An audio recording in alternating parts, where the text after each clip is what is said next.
Merci, Monsieur le Président. Mesdames, Messieurs les députés, bonjour. Je me présente rapidement. Donc, Angélique Delahaye, je suis présidente d'une toute jeune association, puisqu'elle est née en 2013, mais je suis, comme vous l'avez dit, Monsieur le Président, députée européenne. Et néanmoins, je suis toujours agricultrice. Et c'est de là que me vient mon engagement dans cette association Solal. Solal est né d'une idée d'un homme visionnaire, Jean-Michel Lemétayer, à qui je voudrais rendre hommage devant vous, qui, comme moi, et comme la totalité, je suis sûre, des agriculteurs de notre pays, trouve insupportable, alors qu'ils produisent pour nourrir, de voir qu'un grand nombre de nos concitoyens ne mangent pas à leur faim tous les jours. Et de ce constat,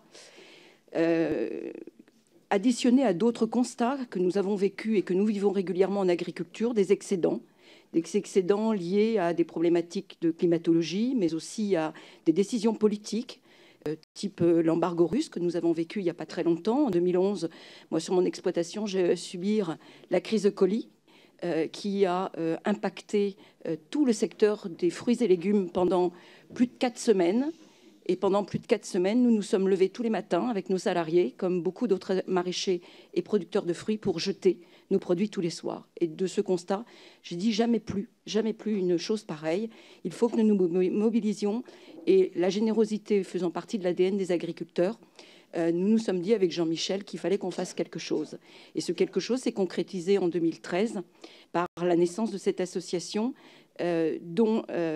tournée uniquement vers les agriculteurs, puisque ce sont eux la source de l'approvisionnement de Solal, et destinée aux associations d'aide alimentaire qui sont en capacité de répondre à notre offre.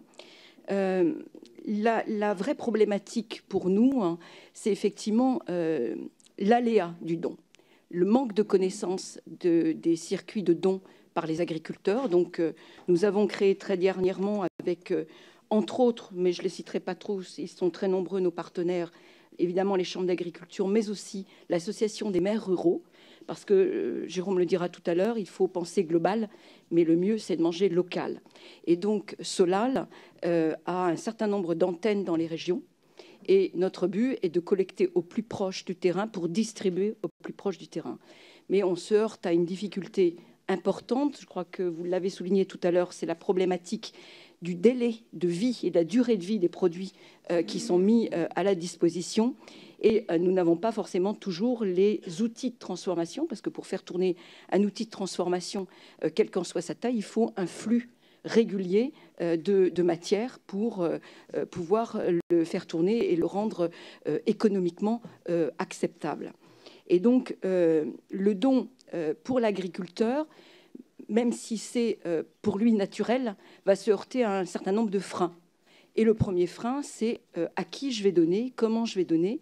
Quand l'agriculteur a des produits à donner, en règle générale, c'est qu'il est dans une situation économique ou conjoncturelle ou structurelle déjà très critique. Et donc, il a le nez dans le guidon, il n'a pas le temps de se préoccuper de la durée de vie de son produit, et donc Solal vient à sa rescousse et gère pour lui la totalité du don.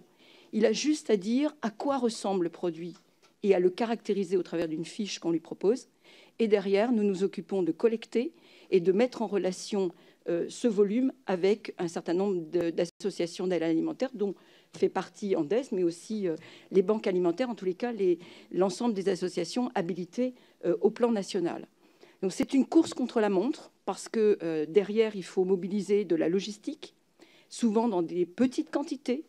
Les associations n'ont pas toujours les moyens de venir les collecter, parce qu'elles n'ont pas toujours la petite camionnette ou le bénévole à disposition. Donc c'est un vrai challenge à chaque fois qu'il y a un don. C'est une course contre la montre, parce qu'il faut que ce produit arrive en bon état auprès des associations d'aide alimentaire.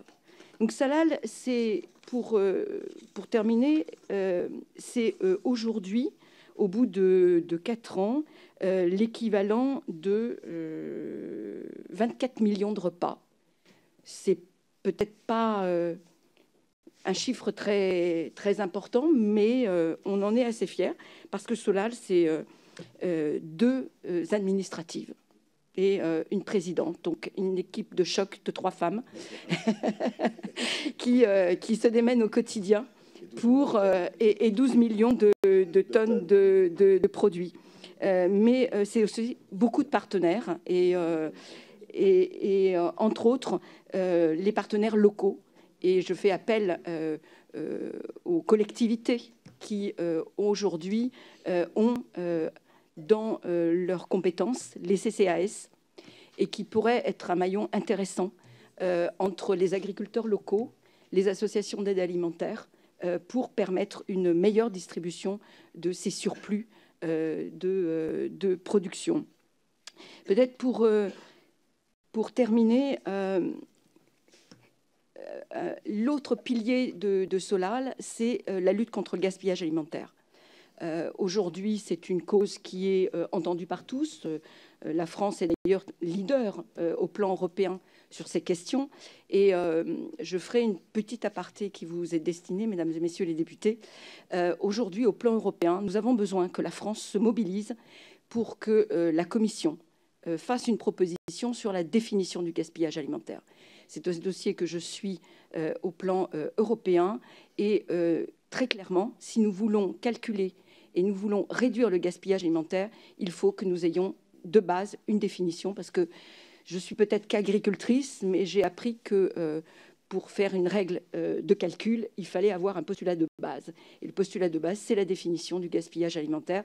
Or, aujourd'hui, la Commission européenne n'est pas du tout enclin à travailler sur cette question. Donc, il faut que le gouvernement français, qui est leader sur ce sujet et dont vous êtes des représentants, mette la pression sur la Commission européenne pour que cette définition voie le jour et que nous puissions enfin travailler à la réduction du gaspillage alimentaire. Donc, à votre disposition, dans la salle, on nous a autorisé à vous laisser quelques flyers qui vous résument très bien l'action de Solal. Et partout sur le territoire, vous avez à disposition ces guides dont j'espère les collectivités aujourd'hui sont détentrices, parce que c'est un recueil de petites fiches simples à destination de l'ensemble des acteurs des territoires pour faciliter le don alimentaire.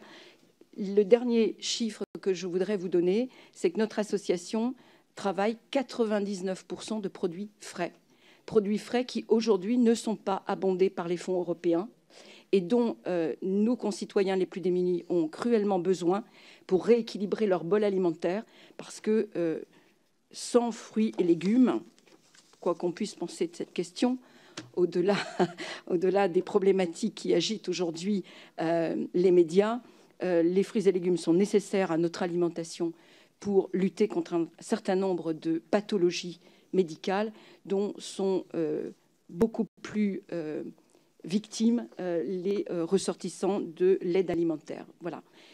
Je suis évidemment à votre disposition et je serai très heureuse d'échanger avec vous.